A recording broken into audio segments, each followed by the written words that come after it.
बिस्मिल्लाहिर्रहमानिर्रहीम। अस्सलाम वालेकुम नाज़रीन, आप यूट्यूब चैनल देख रहे हैं। मैं इमरान खान हूँ। ईरान का रद्द-ए-अमल क्या है और ईरान की तजावीज़ क्या है जंगबंदी के लिए, जिससे कुछ अमेरिका को भी फेस सेविंग मिल जाए और ईरान का भी नुकसान ना हो। और दूसरी बात यह है कि उन्होंने बताया कि वो तो आपने हुर्मत उन्होंने खोल दी थी, तो जब अमेरिका ने नाकाबंदी की तो वहाँ से काम खराब हो गया। तो ना सिर्फ ईरानी मुतालबात सामने रखे बल्कि ईरानी तहफ़्फ़ुज़ात भी सामने रखे, बल्कि ईरान ने कुछ तजावीज़ भी दी पाकिस्तान को कि ये अमेरिका के साथ शेयर की जाए। अब जब तक नाकाबंदी है, ईरान ने एक और बात की है, तब तक हम बराह रास्त अमेरिका के साथ बात नहीं करेंगे। तो बिलवास्ता एक चैनल पाकिस्तान का है जो खुला हुआ है, बड़ी अच्छी बात है। और पाकिस्तान के दौरे को बड़ा मुस्बत दौरा भी करार दिया इराक़ची ने, जो पाकिस्तान के लिए भी अच्छी बात है। अब पाकिस्तान ने अमेरिका को सारी कहानी सुना दी और डोनाल्ड ट्रंप ने, जो दो लोग आ रहे थे पाकिस्तान में, जेरेड कुशनर और स्टीव विटकॉफ, इन दोनों का पाकिस्तान में जो इनकी आमद है वो कैंसिल कर दी डोनाल्ड ट्रंप ने अलग अलग तरह के स्टेटमेंट दिए। मैं आपके सामने कुछ चीज़ें रखता हूं जो बातें डोनाल्ड ट्रंप ने की हैं। सबसे पहले तो डोनाल्ड ट्रंप ने कहा, जनाब बहुत टाइम लग जाता है, बहुत पैसा लग जाता है ये इतनी दूर जाने में, और हमारी जो मुलाकात हो रही है वो भी कोई ईरानी की आदत से हमारी बातचीत या उनकी क़यादत से मुलाकात नहीं हो रही। हमारी जो बातचीत हो रही है वो इराक़ची को वो समझते हैं कि ये एक ओहदेदार ज़रूर है, लेकिन ये ईरानी की आदत नहीं है। वो ईरानी सदर को मानते हैं, या कालीबाफ आए थे या कुछ तगड़ा वफद आए। तो एक तो डोनाल्ड ट्रंप ने ये बहाना बना दिया। देखिए, एक्चुअली अमेरिका बातचीत करना चाहता था और वो कोई रास्ता बातचीत का निकाल भी रहे थे। ईरान भी बातचीत करना चाहता है, लेकिन हालात अब ईरान के लिए ऐसे नहीं है कि वो फ्रस्ट्रेशन शो करे कि वो बातचीत करना चाहता है। पाकिस्तान ये चाहता है कि दोनों को बिठा के मामला किसी तरह रिजॉल्व करके तो इसका सहरा पाकिस्तान के सर पे बांध दिया जाए। और ये कोई भी मुल्क होगा वो यही चाहेगा, ऐसा ही चाहेगा। खासतौर पर ऐसी पोलिटिकल क़यादत जिनकी अपने मुल्क में मट्टी पलीत हुई हो, ऐसा रिजीम जो पाकिस्तान के अंदर कोई उनकी शक्ल ना देखना चाहता हो। ये लोग चाहेंगे कि चलो पाकिस्तान में तो इज्जत नहीं है, बाहर कहीं ना कहीं हमें कोई इज्जत मिल जाए। बहरहाल डोनाल्ड ट्रंप ने कहा, जी इसमें बहुत टाइम ज़ाया हो जाता है, बहुत पैसा ज़ाया हो जाता है, 15-15 घंटे आने जाने में लग जाते हैं। तो फिर कोई ऐसी दस्तावेज़ात हमें थमा दी जाए जिसके ऊपर फिर हम दोबारा गुफ्तगू करें। तो ट्रंप ने अब पाकिस्तान से सारा मुशावरत कर ली, पाकिस्तान ने उन्हें सारा कुछ बता दिया एज इट इज़। ट्रंप जो है वो उसको अब वहाँ स्टडी करेगा और उसके बाद वो मुशावरत करेगा अपने लोगों से।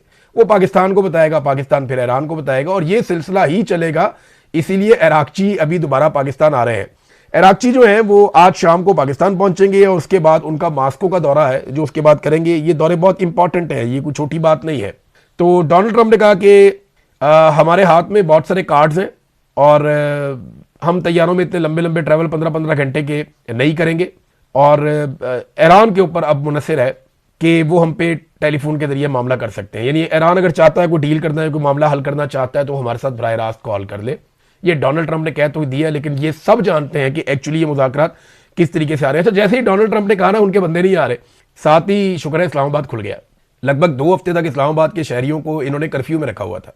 दवाइयाँ भी इस्लामाबाद में नहीं आ जा रही थी, पेट्रोल पंप भी सारे बंद थे, मार्केटें इन्होंने बंद कर दी थी, तालीमी इदारे, सेहत के मामला सारे बिगड़ गए थे, कारोबारी मराकज़ बंद थे, दफातर बंद थे, अदालतें तक बंद रही वहाँ पे इस्लामाबाद में।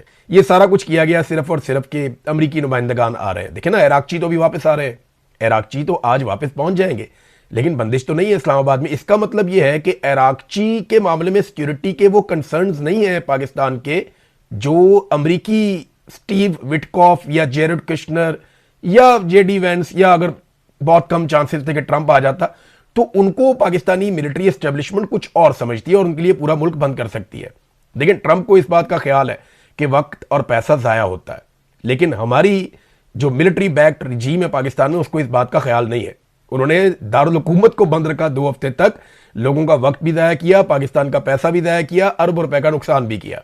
देखिए, वो अपने मुल्क के बारे में कैसे सोचता है कि वक्त भी ज़ाया नहीं करना, पैसा भी ज़ाया नहीं करना, और हम कैसे सोचते हैं कि उनके सिर्फ आने की उम्मीद है और हमने 2 हफ्ते तक पाकिस्तान को बंद रखा। बड़ी अफसोसनाक बात है, ये हमने किया। फिर आपको याद होगा पाकिस्तान की ISPR ने, फील्ड मार्शल ने ये स्टेटमेंट दिए हुए हैं कि एक पाकिस्तानी की जान 1000 अफगानियों से कीमती है। क्या अमेरिकन से कीमती नहीं है? यानी एक अमेरिकन की जान बचाने के लिए, और कोई इतना बड़ा खतरा इस्लामाबाद है, दारुल हुकूमत है, आप सिक्योरिटी बढ़ा सकते हैं, लेकिन जिस तरह के इकदाम किए गए, क्या किसी और के लिए ऐसे इकदाम किए जाते हैं? इराक़ची के लिए तो नहीं किए जा रहे जो इकदाम डोनाल्ड ट्रंप के दामाद के लिए किए जा रहे हैं।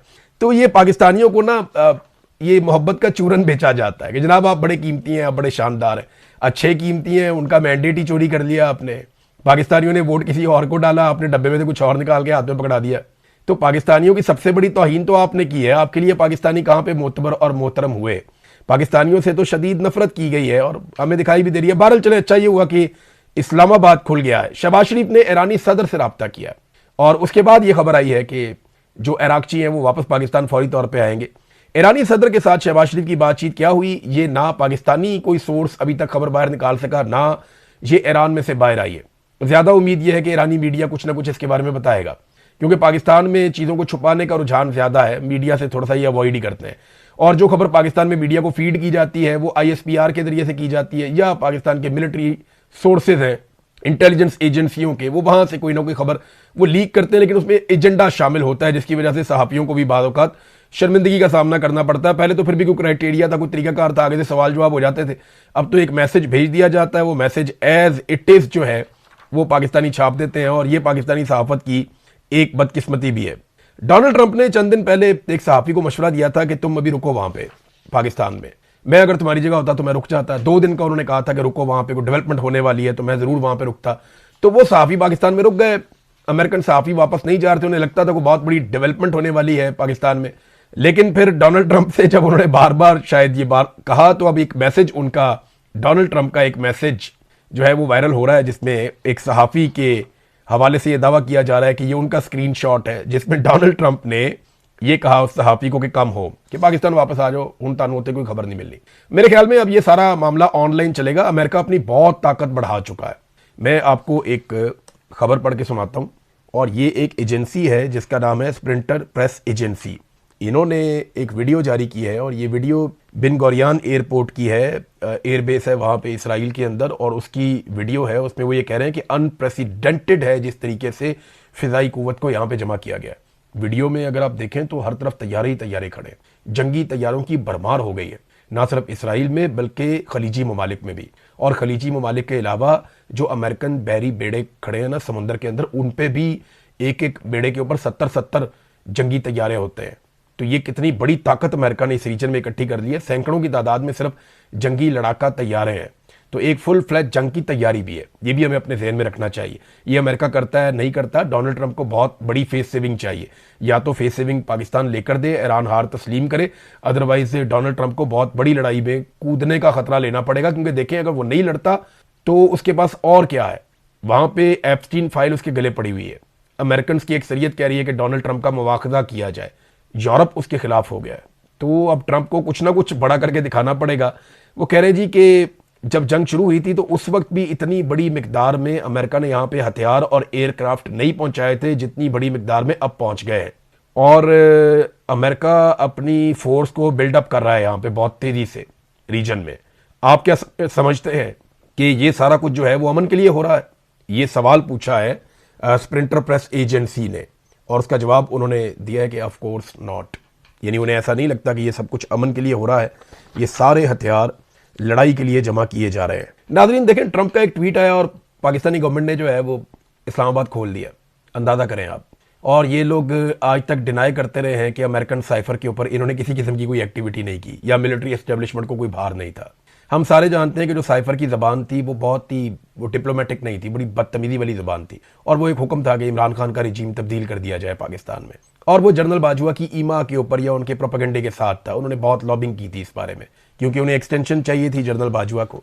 बहरहाल जनरल बाजवा को एक्सटेंशन तो नहीं मिली, लेकिन आसिम मुनीर को हालात ऐसे बदले कि आसिम मुनीर को ना सिर्फ एक्सटेंशन मिल गई बल्कि 5 साल की मुद्दत मुलाजमत भी मिल गई, और ताहयात इस्तिस्ना भी आसिम मुनीर साहब ने ले ली। अब नाज़रीन, कई लोगों ने यह दावा किया है, बल्कि चाइना ने और रशिया ने बाकायदा जंग के आगाज में ये बात की भी थी, और अमेरिकन लिखारी भी इसको लिख रहे हैं।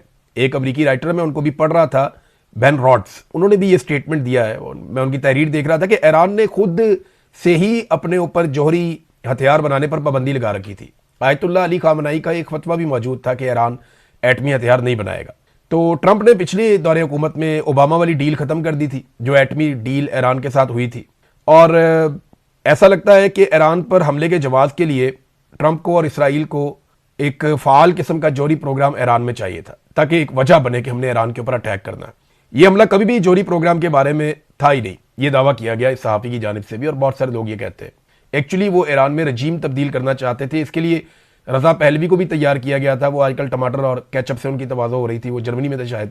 तो मामला ये है कि रजीम तो तब्दील नहीं हो सका ईरान में। अब उसके लिए अब आप मुज़ाकरात के ज़रिए से तो कभी ये अचीव कर नहीं पाएंगे, बल्कि जो ईरान के अंदर रजीम है वो पहले से बहुत ज्यादा मजबूत हो गया। इसराइल ने दावा किया है कि वो खामनेई के पूरे खानदान को खत्म कर देंगे।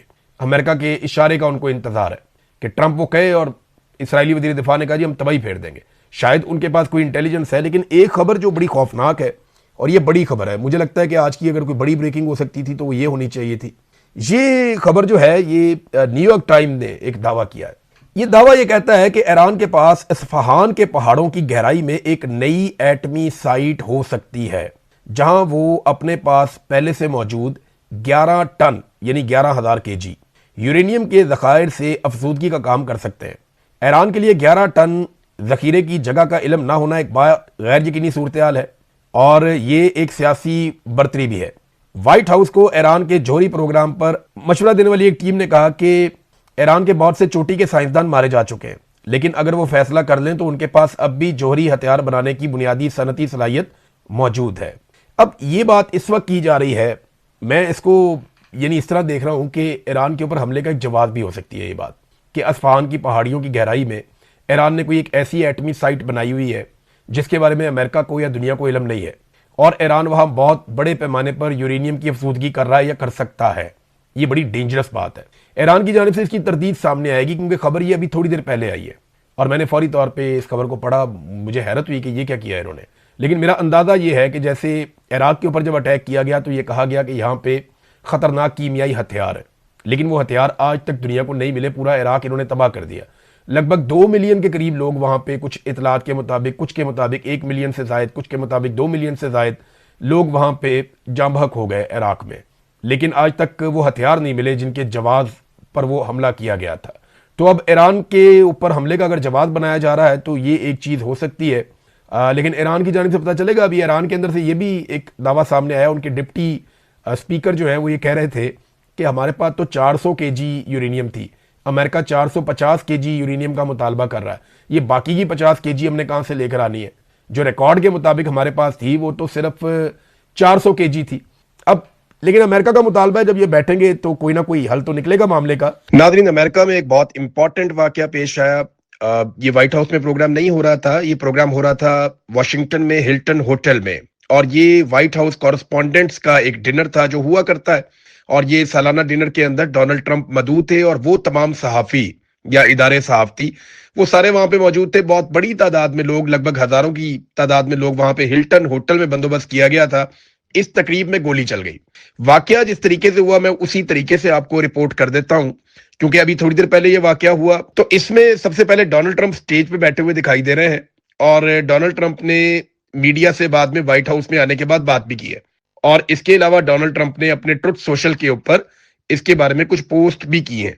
तो एक्चुअली डोनाल्ड ट्रंप बैठे हैं, एक शख्स आता है, वो आकर उनसे बात करता है, उनको एक पर्ची दिखाता है और वो रूटीन की बातें कर रहे हैं कि अचानक से 6 गोलियां चलती है।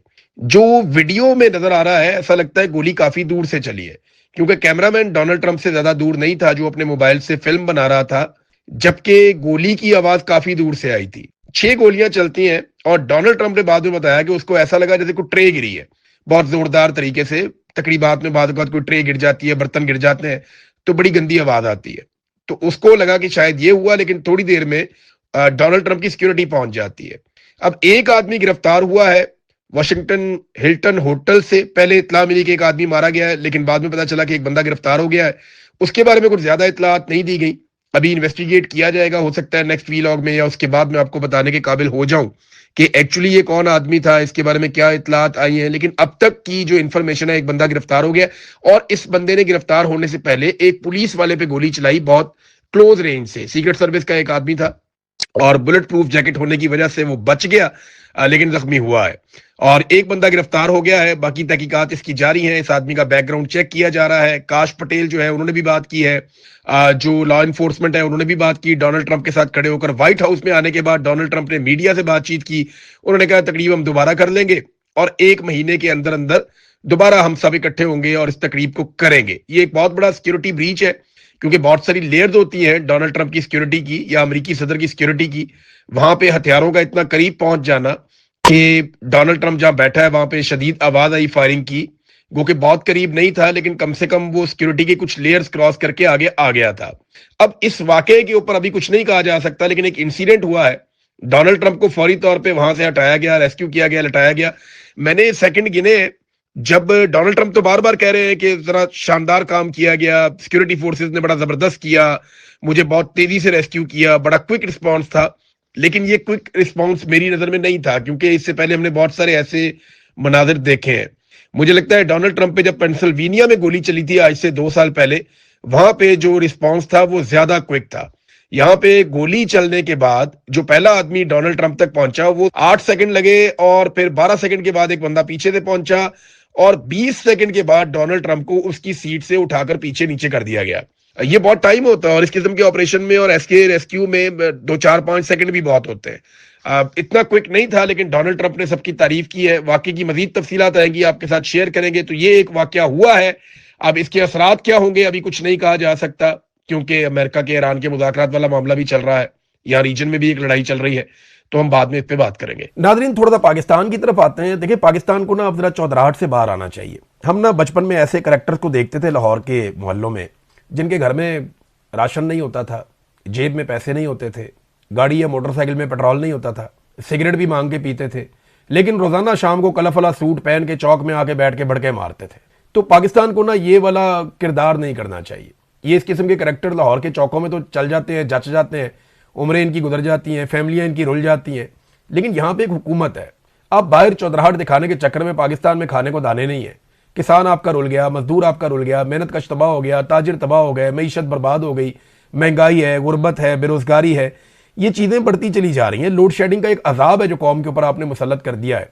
आपकी बिजली बनाने की कैपेसिटी लगभग 45,000 मेगावाट है, और आप कौम को 20,000 मेगावाट भी नहीं दे पा रहे।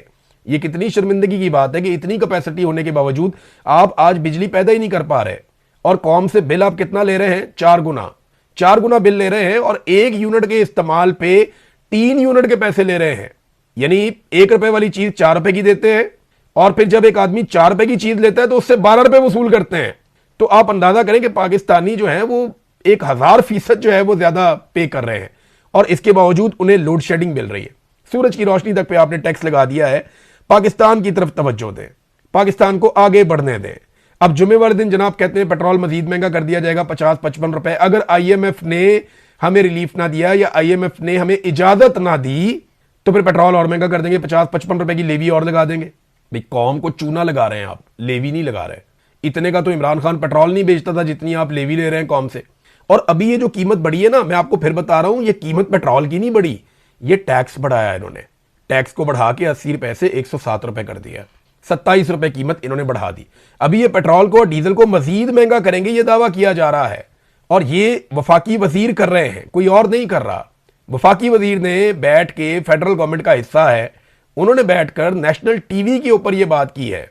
ये अली मलिक साहब ने, उन्होंने नेशनल टीवी पे बैठ के ये बात की है कि जनाब, हमें जुमे वाले दिन अगर IMF नहीं मानता या हमारी दरखास्त रद्द करता है तो हमें मजीद पेट्रोल की कीमत बढ़ानी पड़ जाएगी, 50 रुपए या 55 रुपए और टैक्स लगाना पड़ जाएगा। मैंने आपको पहले बताया कि कोई भी हुकूमत जब उनके पास कोई माशी मंसूबा नहीं होता, जब उनके पास कैपेसिटी और कैपेबिलिटी नहीं होती कि वो मुल्क को चला सके, तो फिर उन्हें भारी टैक्स लगाने पड़ते हैं, कर्जे लेने पड़ते हैं। बिजली, गैस, पेट्रोल, ये चीजें और अशियाए जरूरत जो लोगों ने इस्तेमाल करनी है उनको महंगा करना पड़ता है, और जो ऐसे टैक्सेस जो बेचारे तनख्वाहदार तबके के ऊपर लगते हैं वो लगाए जाते हैं ताकि लोगों को नचोड़ के किसी तरह से खसारे को काबू किया जा सके। लेकिन खसारा इनसे अभी तक काबू नहीं हो रहा, अभी तक काबू नहीं हो रहा। इन्होंने सिर्फ अपोजिशन को काबू करना सीखा है, इन्होंने सिर्फ मुखालिफ आवाजों को कुचलना सीखा है, लोगों को मारना, उनके साथ जुल्म करना, उनके साथ जबर करना सीखा है। मुल्क नहीं इनसे चलेगा, ना इनसे कल मुल्क चला, ना इनसे आज मुल्क चल रहा है, ना इनसे आने वाले कल में मुल्क चलेगा। पाकिस्तानी अवाम के लिए सबसे बेहतर पता क्या है? वो फौरी तौर पे पाकिस्तान की मिलिट्री एस्टेब्लिशमेंट के हुकूमती फार्मूलों से जान छुड़ा ले।